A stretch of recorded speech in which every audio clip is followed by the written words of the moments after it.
حاضرین جمعہ السلام علیکم ورحمۃ اللہ وبرکاتہ نحمده ونصلي ونسلم على رسوله الكريم اما بعد فاعوذ بالله من الشیطان الرجیم بسم اللہ الرحمن الرحیم وَإِذَا مَسَّ الْإِنسَانَ الضُّرُّ دَعَانَا لِجَنبِهِ أَوْ قَاعِدًا أَوْ قَائِمًا فَلَمَّا كَشَفْنَا عَنْهُ ضُرَّهُ مَرَّ كَأَن لَّمْ يَدْعُنَا إِلَى ضُرٍّ مَّسَّهُ كذلك زين للمسرفين ما كانوا يعملون صدق الله العظيم وصدق رسوله النبي الأمين الكريم ونحن على ذلك لمن الشاهدين والشاكرين والحمد لله رب العالمين إن الله وملائكته يصلون على النبي يا أيها الذين آمنوا صلوا عليه وسلموا تسليما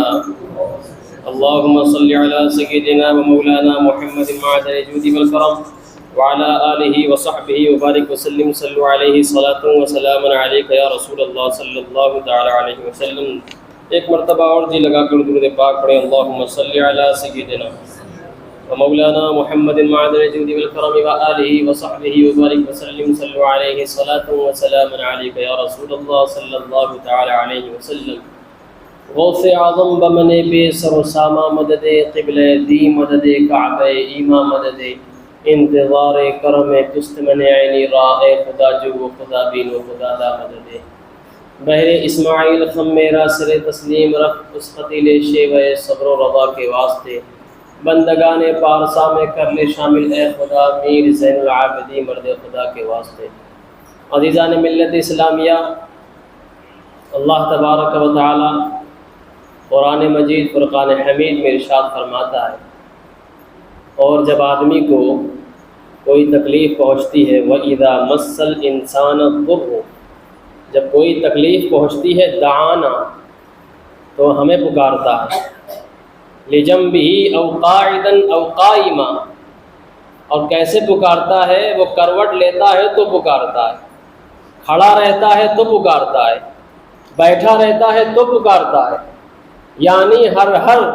طریقے سے اٹھتے بیٹھتے سوتے جاگتے جب وہ تکلیف میں ہوتا ہے تو اللہ کو پکارتا ہے۔ وَإِذَا مَسَّ الْإِنسَانَ الضُّرُّ دَعَانَا لِجَنبِهِ، پہلو بدلتا ہے تو اللہ کو پکارتا ہے، او قاعدًا بیٹھا ہوتا ہے تو پکارتا ہے، او قائمًا کھڑا ہوتا ہے تو پکارتا ہے۔ یہ انسان کے بارے میں بتایا جا رہا ہے، آدمی کے بارے میں۔ فَلَمَّا كَشَفْنَا عَنْهُ ضُرَّهُ مَرَّ، اللہ فرماتا ہے جب اس آدمی کی تکلیف کو میں دور کر دیتا ہوں، کَأَن لَّمْ يَدْعُنَا إِلَىٰ ضُرٍّ مَّسَّهُ، کہ پھر اس کا حال یہ ہوتا ہے کہ گویا کہ اس نے کبھی مجھے مدد کے لیے پکارا ہی نہیں۔ اس حالت میں انسان ہو جاتا ہے کہ جب اس سے تکلیف کو دور اللہ کر دیتا ہے تو پھر اس آدمی کی حرکت پھر سے پلٹ آتی ہے اور وہ آدمی ایسی زندگی گزارنے لگتا ہے جیسے کہ اسے تکلیف پہنچی ہی نہ ہو۔ كَذَلِكَ زُيِّنَ لِلْمُسْرِفِينَ مَا كَانُوا يَعْمَلُونَ، اللہ نے بھلے کیا ایسے ہی مسرفین ان کے کاموں کو ایسے ہی چھوڑ دیا، ان کے ساتھ ایسا جو کیا اللہ تبارک و تعالیٰ نے، تو پھر اس کی تفسیر یہ ہے کہ یہ جو بتایا جا رہا ہے کہ وہ آدمی وہ کافر ہے جس کی عادت یہی ہے جب اسے تکلیف پہنچتی ہے تو اللہ کو یاد کرتا ہے، وہ پکارتا ہے، روتا ہے، گر گڑاتا ہے، اور جب اسے تکلیف رفع ہو جاتی ہے تو پھر وہ پرانی حرکتوں پر چلا آتا ہے۔ اور اس تفسیر سے یہ مقصد نکلا اور یہ بتایا گیا انسان جلد باز ہے اور انسان بے صبرا ہے۔ جب اس کے ساتھ کوئی معاملات ہوتے ہیں تو پھر وہ وہی حرکت کرتا ہے جس کی نشاندہی قرآن مجید فرقان حمید میں کی گئی کہ جب کوئی تکلیف پہنچتی ہے بندہ بے ساختہ چلانے لگتا ہے، پکارنے لگتا ہے اور اپنے بارے میں اپنی پچھلی ان نعمتوں کو بھول جاتا ہے جن نعمتوں کو اللہ تبارک و تعالیٰ نے اس کے اوپر اتارا، ان نعمتوں کو بھول جاتا ہے کہ ہم جس طرح سے ابھی کچھ دن آسائش کی زندگی گزار کر آ رہے ہیں اور یہ چند دن جو مشکل کس کا سامنا کرنا پڑ رہا ہے ان مشکلات کو اپنے سامنے دیکھتا ہے تو پرانی تمام بھلائیوں کو بھول جاتا ہے۔ یہ انسان کا تقاضا ہے کہ اسے چاہیے کہ چند دن کی پریشانیوں کا بھی سامنا کرے، اور اس لیے سامنا کرے کہ قرآن میں ہی اللہ نے ارشاد فرما دیا ان مع العسر یسرا فإن مع العسر یسرا، کہ بے شک ہر پریشانی کے ساتھ آسانی ہے، ہر پریشانی کے ساتھ آسانی ہے۔ لیکن جب اس آئیڈیل کو اگر اپنا آئیڈیل بنا لیں تب جا کر کے ہمیں زندگی گزارنا آسان ہو جائے گا۔ آج چند دن کی گرمیوں سے لوگوں نے اپنے موبائل پر یہ ہنگامہ مچا رکھا ہے کہ یہ 4 دن کی گرمی ہے، یہ 5 دن کی گرمی ہے، اتنے سیلسیس ڈگری بڑھ رہا ہے اور اس قدر تیزی سے بڑھ رہا ہے کہ لوگ پیاس سے تڑپ رہے ہیں، بھوک سے تڑپ رہے ہیں، کھانا کھایا نہیں جا رہا، باہر مت نکلو۔ ارے بھلا باہر کیوں نہ نکلو؟ کیا صحابہ باہر نہیں نکلے؟ یا تمہارے یہاں جس طرح کی گرمی ہوتی ہے دوسرے علاقوں میں ایسی اس سے شدید گرمی نہیں ہوتی ہے؟ ہوتی ہے، بے شک ہوتی ہے، لیکن تمہیں کمزور کیا جا رہا ہے۔ تمہیں معلوم ہونا چاہیے یہ لو جو چل رہی ہے اس سے تمہاری موت نہیں ہو سکتی جب تک کہ اللہ نہ چاہے۔ لیکن ہاں، یہ عقیدہ اور ایمان بنانا چاہیے، لیکن اس کا مطلب یہ نہیں بلا کسی ضرورت کے آپ گپے شپے ہانکنے کے لیے باہر نکل جائیں، لوگوں کا جماوڑا اکٹھا کریں اور پھر دنیا کو اپنے گلے سے لگا کر کے دین کو پس پش ڈال دیجیے۔ آج ہمارا ماحول یہی ہے، جس کو دیکھو موبائل کا استعمال کر رہا ہے اور یہی پیغام دے رہا ہے کہ دیکھو آج اتنی گرمی ہے، پل پل کی خبر، موبائل اٹھا رہا ہے، جانچ کر رہا ہے ابھی کتنی ڈگری بڑھی ہوئی ہے، ابھی کتنی گرمی بڑھ گئی ہے۔ اے مسلمانوں، تمہارا تو نظریہ اسلام نے یہ دیا کہ تم اس گرمی کو دیکھ رہے ہو، اگر یہ گرمی تمہیں ستا رہی ہو تو تمہیں چاہیے کہ جہنم کی گرمی کو یاد کر لو، تمہیں چاہیے کہ جہنم کی گرمی کو یاد کر لو۔ یہ جہنم کی گرمی ایسی گرمی ہے کہ روایت میں آتا ہے یہ گرمی جو آج دنیا میں 55 ڈگری تک پہنچ جائے یا 60 ڈگری تک پہنچ جائے، اس کی کوئی حیثیت نہیں ہے جہنم کی گرمی کے آگے۔ اور مثال یوں پیش کی گئی، یہ گرمی، یہاں کی گرمی جس کے آگے تم دم بخود ہو گئے ہو، حیران ہو گئے ہو، یہ جہنم کی وادی کی ایک سوئی کا ناکا کھولا گیا ہے۔ جب ایک سوئی کے ناکے کے برابر چھید کیا گیا ہے، اس میں سے جو گرمی نکلی ہے یہ گرمی اس سوئی کے ناکے کے برابر کی گرمی کی وجہ سے ہو رہی ہے۔ ذرا اندازہ لگاؤ، یہ سوئی کے ناکے کے برابر چھید کیا گیا اور اس طرح سے یہ گرمی دنیا میں پھیلی ہے، تو اس گرمی کا برداشت کا عالم یہ ہے کہ وقت کا پہلوان بھی تڑپ رہا ہے اور معذور پریشان بھی تڑپ رہا ہے۔ آخر کیوں؟ اس لیے کہ اس کا نظریہ جو تھا، اسلام نے جو نظریہ دیا تھا، اس نظریے کو مسلمان بھول بیٹھے ہیں۔ ارے یہ کافر کہے کہ آج بڑی گرمی ہے، دم گھٹنے والی گرمی ہے، کافر کہے کہ یہ گرمی تو ہماری جان لے جائے گی، تو اس کا کہنا وجہ ہے اس لیے کہ اس نے اسلام پر کلمہ نہیں پڑھا،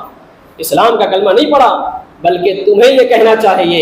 اگر یہ گرمی ہمیں اللہ کی یاد دلاتی ہے تو یہ گرمی ہمارے لیے نقصان دہ نہیں بلکہ نعمت ہے۔ اگر یہ گرمی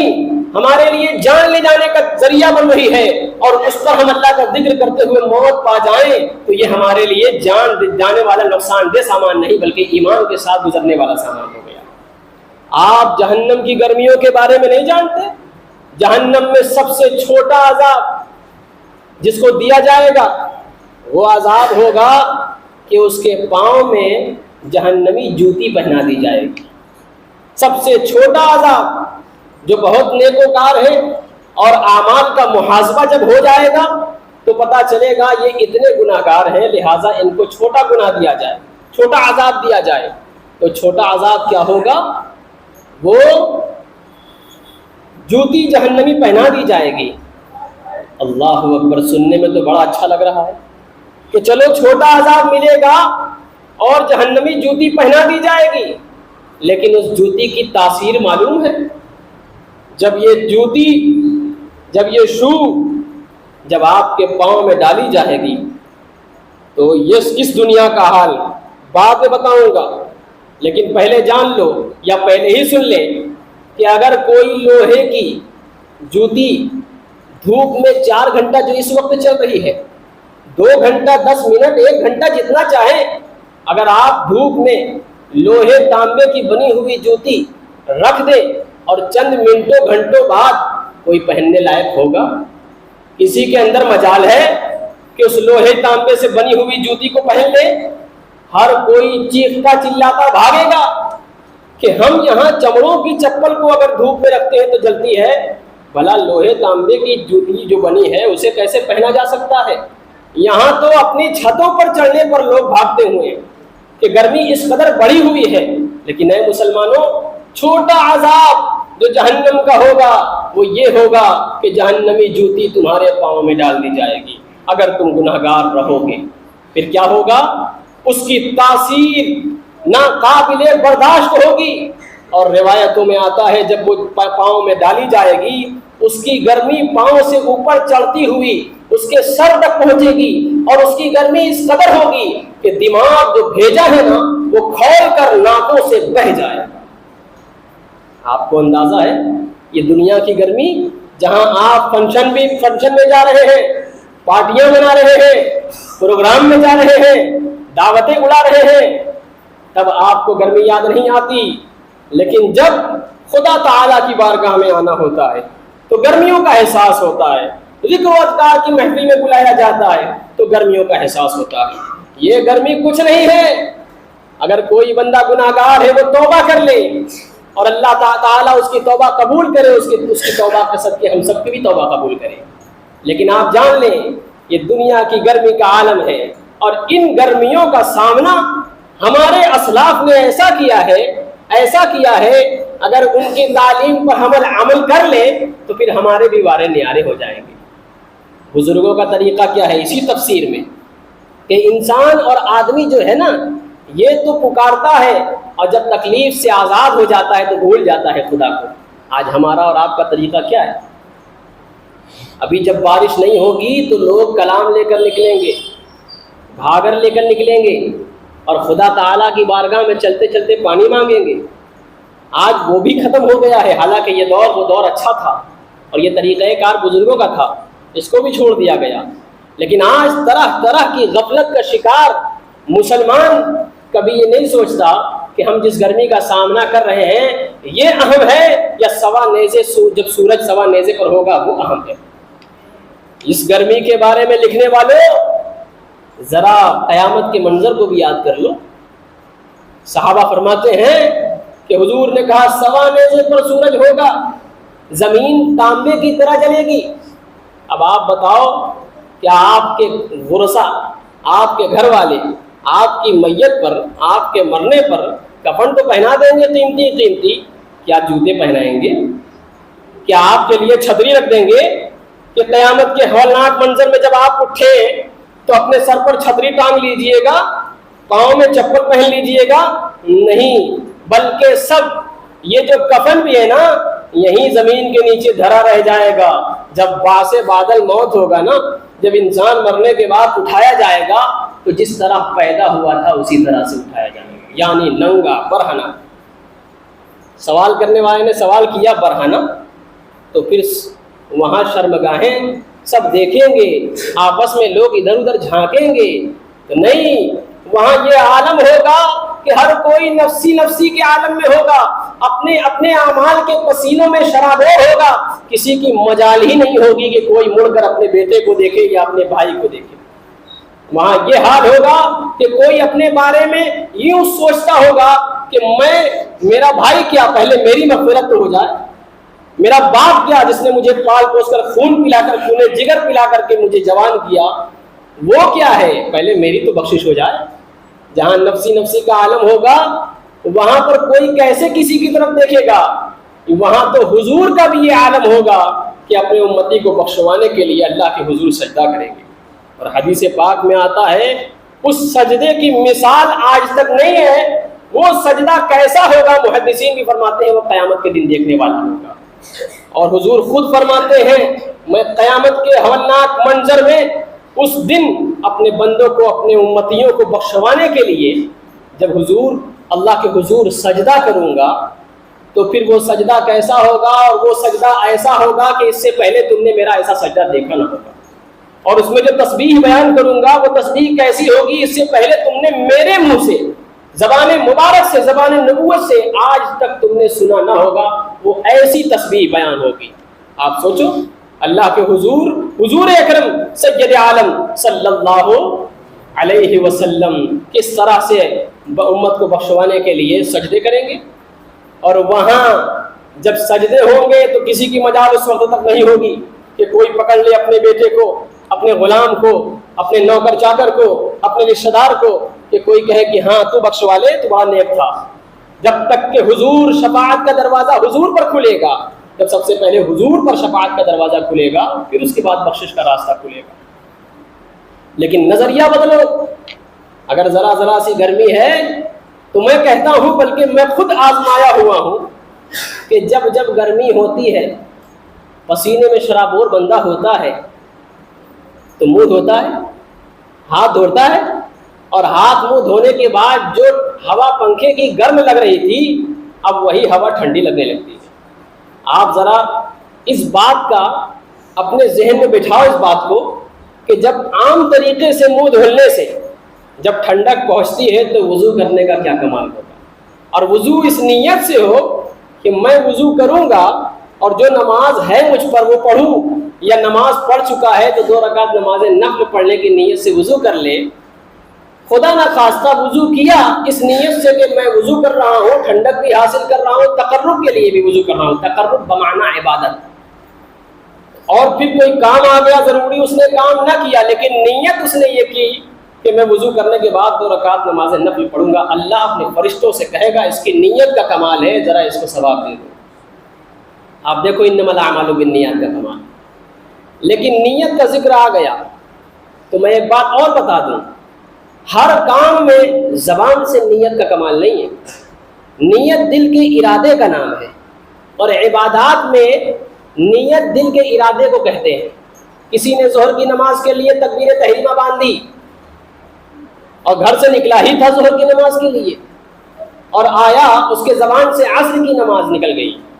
تو کیا اس کی نماز ظہر کی ہوگی یا عصر کی ہوگی؟ عصر کا تو وقت بھی نہیں ہے، تو ظہر ہی کی ہوگی، اس لیے کہ وہ جب اس نے جو وضو کیا، جو تیاری کی، وہ نماز ظہر کے لیے کی، اس لیے اس کو نماز عصر کہنے سے نماز ظہر پر فرق نہیں پڑے گا، بلکہ نماز ظہر ادا ہو جائے گی۔ لیکن ہاں، یہ لوگ کہنے والے جو کہتے ہیں کہ میرے دل میں کچھ اور زبان پر کچھ اور ہے، وہ پکڑے جائیں گے۔ جیسے مثال کے طور پر ہنسی ٹھٹولا کرنے میں کسی نے کہہ دیا ہاں جا یار میں کافر ہوں، معاذ اللہ سے، تو اس کا اتنا کہہ دینا اس کے کافر ہونے کے لیے کافی ہے۔ اٹھائیے الاشباح والنظائر کتاب، حضرت شامی فرماتے ہیں کہ جس نے نیت کے باب میں فرما رہے ہیں، وہ جو ابھی فرما رہے تھے کہ نیت دل کے ارادے کا نام ہے، وہ کہتے ہیں لیکن کسی نے اپنے آپ کو مشرک کہہ دیا تو وہ مشرک کی حد میں داخل ہو گیا، اسلام سے نکل گیا، اب اسے چاہیے کہ توبہ کرے۔ اسی لیے کفریات کے بارے میں کتابیں لکھی گئیں، کلمات کفریہ، اس کو پڑھنا چاہیے کہ تم جو باتوں میں دوست و احباب گھر کے رشتہ دار کے ساتھ جو باتیں کرتے ہو، کبھی مزاح میں، کبھی غصے میں، کبھی غم میں، تو وہ نکلنے والا جملہ تمہارے لیے، تمہارے اسلام پر کوئی ایفیکٹ پڑتا ہے اس سے یا نہیں، کوئی خطرہ ہوتا ہے کہ نہیں؟ تو پھر آپ کو معلوم ہوگا کسی نے اپنے باپ کے مرنے پر یہ کہہ دیا ہے اللہ معاذ اللہ تجھے یہ برداشت نہ ہوا کہ یہ میرے ساتھ اور زندگی گزارے، معاذ اللہ رب العالمین، اس کا یہ کہنا کلمہ کفر ہے۔ کسی نے ماں نے کہہ دیا اپنے چھوٹے بچے کو مرتے ہوئے دیکھا اور مر گیا، اور وہ چیختی چھاتی پیٹتی ہوئی اس نے کہہ دیا معاذ اللہ، اے اللہ تو بڑا ظالم ہے، معاذ اللہ رب العالمین، تو وہ داخلہ اسلام جو ابھی تک اس کے اوپر کھلا تھا، اب وہ دروازہ اسلام بند ہو چکا ہے، وہ خارج ہو گئی، اس کو چاہیے کہ توبہ کرے۔ اسلام نے اسی لیے سکھایا۔ آج جو گرمی پڑ رہی ہے اور جتنے لاکھوں کروڑوں لوگوں نے اپنے موبائل کے ذریعے سے، ہیش ٹیگ کے ذریعے سے، اپنی جو آئی ڈی کے ذریعے سے جو شیئر کیا کہ گرمی کی اتنی سیلسیس، اتنی ڈگری بڑھ رہی ہے، 47، 48، 55، اگر یہ لوگ اپنے موبائل پر اللہم اجرنا من النار کہہ دیتے تو اللہ کی رحمت کو یہ گوارا نہیں کہ کوئی اسے نار سے پناہ مانگے، اس کا بندہ، اس کا کلمہ لینے والا، اور میں گرمی بڑھا دوں، اللہ پاک رحمت کی ہوا بھیج دیتا۔ لیکن یہ نظریہ، یہ عادت، یہ خوبی، یہ خصلت مسلمانوں نے اپنے جیب سے، جیب محبت سے، ایمان کے کیسے سے نکال کے پھینک دیا۔ ان کو نہیں معلوم کہ ہر حال میں اللہ کا شکر ادا کرنا چاہیے۔ تفسیر یہ تھی کہ جو نیک بندے ہیں جب گرمی آتی ہے تو بھی خوش ہو جاتے ہیں. کہتے ہیں کہ جب جب شدت کی گرمی دل کو بدن کو تڑپاتی ہے تو زبان سے بے ساختہ اللہ اکبر نکل جاتا ہے اور ہماری تسبیحات میں اور اضافہ ہو جاتا ہے. پھر ان کا یہ حال ہوتا ہے کہ وضو کرتے ہیں، پھر اللہ کے حضور سجدہ کرتے ہیں، پھر اللہ کے آگے ہاتھ پھیلاتے ہیں. اللہ یہ دنیا کی گرمی ہے جو ہم برداشت نہیں کر پاتے، حالانکہ ہم پہلوان ہیں، تم نے نعمت دی، کھا کھا کر کے ہم نے اپنی باڈیاں بنا لی، ریاضت بدنیہ سے جم کر کر کے ہم نے باڈی بنا لی. آج ہم مشتنڈ پہلوان ہیں، اس کے باوجود ذرہ بھر جو جہنم سے نکلی ہوئی گرمی ہے اس کو ہم برداشت نہیں کر پاتے. اے اللہ جہنم کی گرمی کو کیسے برداشت کریں؟ ہے ہم میں سے یہاں کوئی جس نے ان 4 دنوں کی گرمیوں کو جھیلا ہو اور مصلی پر یہ کہا ہو اے اللہ اس گرمی سے نجات عطا فرما اور اس کے صدقے میں اپنے محبوب کے صدقے میں جہنم کی گرمی سے نجات عطا فرما؟ جب رمضان آتا ہے تو اللہ کے رسول کہتے ہیں صلی اللہ علیہ وسلم کہ 4 دعا تمہیں کرنی ہے، اللہ کی حمد بیان کرنی ہے، اس پر ایمان لانا ہے، اس سے رحمت طلب کرنی ہے، اور دوسری یہ دعا جس کے بغیر چارہ نہیں ہے کہ وہ اللہ سے مغفرت طلب کرے اور اللہ سے جہنم سے پناہ مانگے. یہ رمضان ہی میں خاص نہیں ہے مسلمانوں. جب جب تمہیں یاد آئے کہ تمہیں بھی مرنا ہے، تمہارا بھی حساب ہوگا، تو تم پر لازم ہے کہ تم اللہ کے حضور ہاتھ اٹھاؤ اور کہو اللہم انا نسألک الجنت ونعوذ بک من النار. اے اللہ ہم تجھ سے جنت طلب کرتے ہیں، جنت مانگتے ہیں اور جہنم سے پناہ مانگتے ہیں. اے کوئی پتھر دل ہو تو اللہ کے حضور رو لے، آج کا رونا اللہ کی بارگاہ میں قبول ہو جائے. اور لوگوں کا حال یہ ہے کہ وہ قسم اٹھا لیتے ہیں اور کہتے ہیں نیت یہ تھی. ماؤں کا حال یہ ہے کہ بچوں سے ناراضگی میں کہتی ہیں جا تو ہلاک ہو جا، جا تیرے منہ میں آگ لگے. اگر وہ وقت قبولیت نہ رہا تب تو بچ گئے، اگر وہ وقت قبولیت رہا تو خدا نہ خواستہ گھنٹے 2 گھنٹے مہینے 2 مہینے بعد اسی بچے کو آپ دیکھ لیں کہ اس کے منہ میں کسی طرح سے آگ پہنچ گئی، تو آپ کسی اور کو سبب نہ ٹھہرائیے گا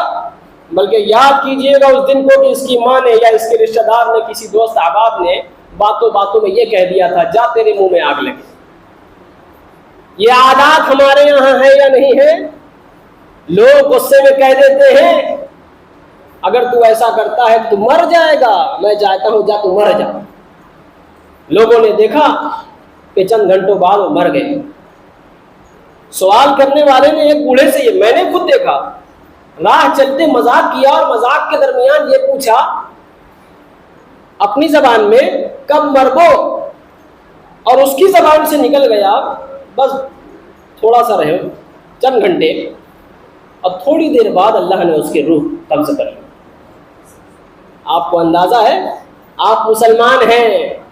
آپ کو اس بات کا یقین اور ایمان ہونا چاہیے کہ اللہ تبارک و تعالی ہماری شہ رگ سے قریب ہے. آپ جو کچھ بولتے ہیں وہ سب اللہ تبارک و تعالی سمیع و بصیر، دیکھنا اور دیکھتا اور سننے والا ہے، وہ سب سنتا ہے. اس لیے کہا جاتا ہے اپنی زبان کو لگام کو، حضور فرماتے ہیں صلی اللہ علیہ وسلم جس نے اپنی زبان اور شرمگاہ کی حفاظت کر لی اس پر جنت واجب ہو گئی. اور انسان کتنا ہی نیک کیوں نہ ہو، اگر وہ زبان پر اور اپنی شرمگاہ پر کنٹرول لگام نہیں کرتا تو پھر سب سے زیادہ انسان، وہ چاہے مسلمان ہو غیر مسلم ہو، کسی بھی دھرم و مذہب کے ماننے والے ہو، اگر بیڑا غرق ہوتا ہے تو یا تو زبان سے یا شرمگاہ سے. کسی کا بیڑا زبان سے غرق ہو گیا کہ اس نے اپنی زبان کو ایسا استعمال کیا جو شریعت اسلام شریعت مطہرہ کے خلاف گیا، اللہ اور رسول کی گستاخی ہو گئی، اور کسی نے اپنی شرمگاہ کو کنٹرول سے باہر کر دیا تو اب وہ شیطان کا ایسا غلام ہو گیا، شیطان نے جدھر اشارہ کیا کودتا پھلانتا بندروں کی طرح ادھر چلا گیا. یہ حال ہمارے یہاں ہے یا نہیں ہے؟ اس بات کا نظریہ اور اس کا نظریہ اور نظریہ اسلام کو سمجھو، اپنے دلوں میں اپناؤ، اپنے بچوں کو سمجھاؤ کہ تمہیں کچھ بھی کرنا ہے اسلام کے ہر پیغام پر عمل کرنے کی بھرپور کوشش کرنا. جب چھوٹے سے بچے کو بار بار اس بات کی تعلیم دی جائے گی کہ اللہ ایک ہے، اللہ ہر شے پر قادر ہے، اللہ تبارک و تعالی ہی تمہارے حق میں بھلا اور برا کرنے پر قادر ہے، اللہ نفع و نقصان کا مالک ہے، جب اس طرح سے اپنے بچوں کی گھٹیوں میں اللہ کی وحدانیت کو پلا دیا جائے گا تو پھر یہ کافر جو مرتد ہو کے قرآن جلا رہے ہیں، قرآن کو پھاڑ رہے ہیں اور کہہ رہے ہیں لو تمہارے یہاں قرآن میں لکھا ہے انا نحن نزلنا الذکر و انا لہ لحافظون، کہ لو اللہ نے کہا ہے نا کہ ہم قرآن کی حفاظت کریں گے، اس کا ذمہ ہمارے کرم میں ہے، تو لو میں پاتا ہوں بلا اپنے اللہ کو معاذ اللہ رب العالمین، یہ کہتا ہے کہ نہیں؟ لیکن ان جاہلوں کو، مردودوں کو، ملعونوں کو یہ معلوم ہی نہیں کہ اللہ تبارک و تعالیٰ نے اگر یہ کہا ہے کہ قرآن کا جو مٹانے والے ہیں سن لو، قرآن کی ذمہ داری میں لیتا ہوں، وہ یوں ہی نہیں بلکہ اللہ تبارک و تعالیٰ نے اپنے بندوں میں سے ایسے بندوں کو چن لیا ہے جنہوں نے اپنے سینوں میں قرآن پاک کو بسا لیا۔ اب قرآن تو ختم کیا جا سکتا ہے دفتی نما قرآن کو، لیکن جو قرآن دلوں پر نقش ہو گئے ہیں ان کو کون مٹائے گا؟ اسی لیے اور یہ قرآن مٹانے کی اس وقت بھی شروعات ہوئی تھی، اس قرآن کو مٹانے کی پلاننگ حضور کے زمانے میں ہوئی تھی کہ صحابہ کو شہید کر دیا جائے جو حافظان قرآن ہیں، جو حفاظ کرام ہیں، تو پھر اس کی اور حفاظت کے لیے ہمارے خلیفہ بلا فصل حضرت سیدنا صدیق اکبر، جو کہ روحانیت میں بھی، ولایت میں بھی، امامت میں بھی، ہر صلاحیت میں جو سیدنا صدیق اکبر افضل و اعلیٰ ہیں، ان کے بارے میں کہتے ہیں کہ ان کے زمانے میں یہ فیصلہ لیا گیا کہ قرآن کو اب جلد نما بھی کیا جائے، قرآن کو تلاشا بھی جائے اور لکھا بھی جائے، محفوظ بھی کیا جائے۔ وہ خلیفہ بلا فصل حضرت سیدنا صدیق اکبر کا احسان کہ جنہوں نے مشورہ قبول کیا اور لوگوں کو یہ حکم دیا کہ ہاں اکٹھا کیا جائے۔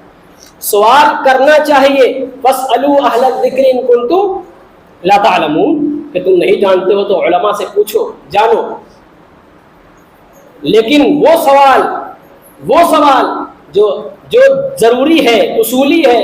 جن سے نماز و روزہ کی حفاظت ہو سکے، ایمان و عقیدہ کی حفاظت ہو سکے، جو اصولیات میں سے سوال ہے وہ کرے۔ کل میں راہ سے گزر رہا تھا،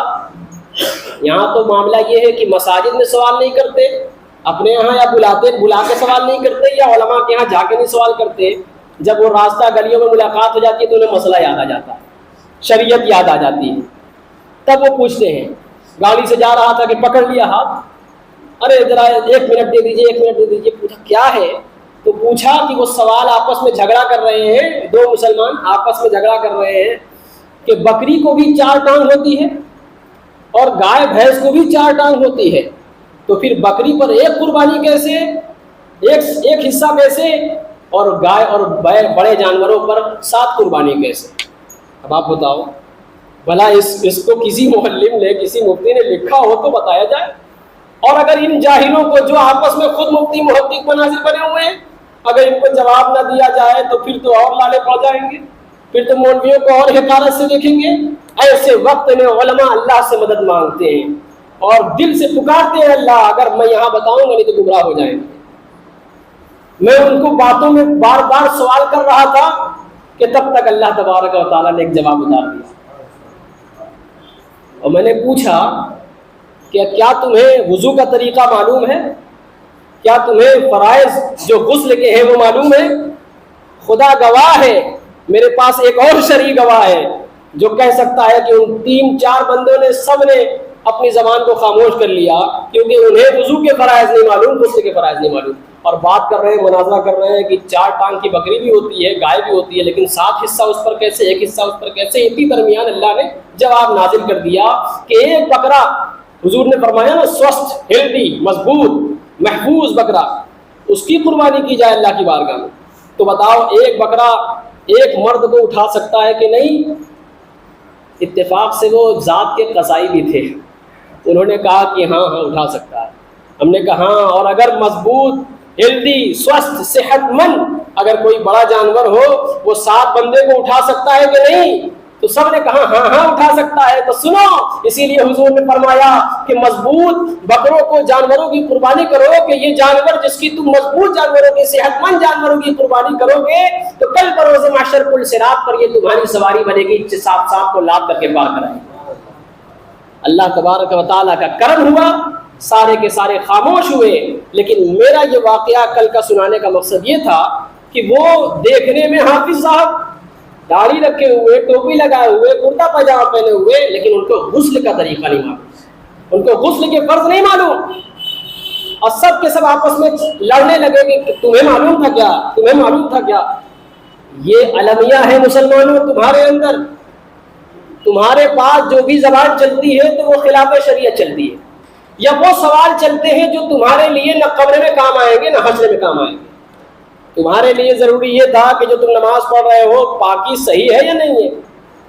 ماتھے رگڑ رہے ہو تمہارا وضو صحیح ہے یا نہیں ہے، تم جس کو خدا مانتے ہو اس کی خدائی اور وحدانیت کے بارے میں تمہیں علم ہے یا نہیں ہے؟ نہیں ہے. ارے جسے وضو ہر جمعہ کو وضو کرنے والا بھی اگر آوے تو 3-4 جمعہ میں وہ آتا ہے آوے، لیکن 4-5 جمعہ میں تو وہ سیکھ جاتا ہے. اور زندگی میں لوازمات بشری میں جو انوالو ہوتا ہے، اس میں جو انٹر اور داخل ہوتا ہے، ایگزٹ ہوتا ہے، نکلتا ہے، احتلام کی زندگی آتی ہے،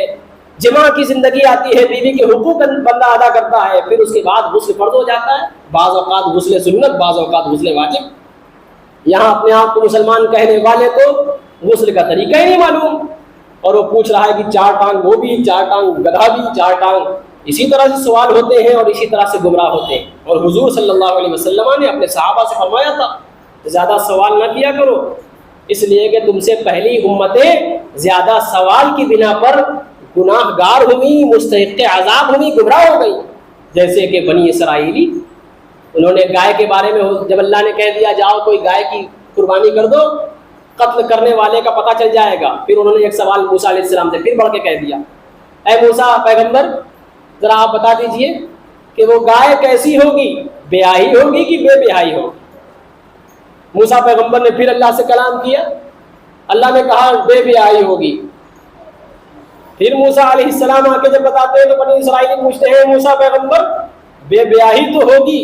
لیکن وہ کتنی عمر کی ہوگی، بچھڑا نما ہو کہ بوڑھی ہو، عمر دراز ہو. موسیٰ علیہ السلام پھر اللہ سے شرف ہم کلامی حاصل کرتے ہیں، اور پھر اللہ تبارک و تعالیٰ ارشاد فرماتا ہے نہ بہت بڑی نہ بہت چھوٹی. جب وہ پلٹ کر آتے ہیں اپنی امت سے کہتے ہیں، اپنی قوم سے کہتے ہیں سنو نہ بہت چھوٹی نہ بہت بڑی. پھر وہ پڑ جاتے ہیں سوال میں اور کہتے ہیں اے موسیٰ پیغمبر ذرا ہمیں یہ بتا دو اس کا رنگ کیسا ہوگا، کالا ہوگا، گورا ہوگا، ہرا ہوگا، سفید ہوگا. اب موسیٰ علیہ السلام پھر جاتے ہیں اللہ کے حضور، شرف ہم کلامی کرتے ہیں، اللہ سے پوچھتے ہیں. اللہ تبارک و تعالیٰ ارشاد فرماتا ہے کہ صفرا گولڈن ہونی چاہیے، سنہری. اب وہ سنہری جب یہ پوچھ لیا، اب جب ان کو جواب ملا کہ سنہری ہو، نہ بہت بڑی ہو نہ بہت چھوٹی ہو، بچھڑا نما ہو،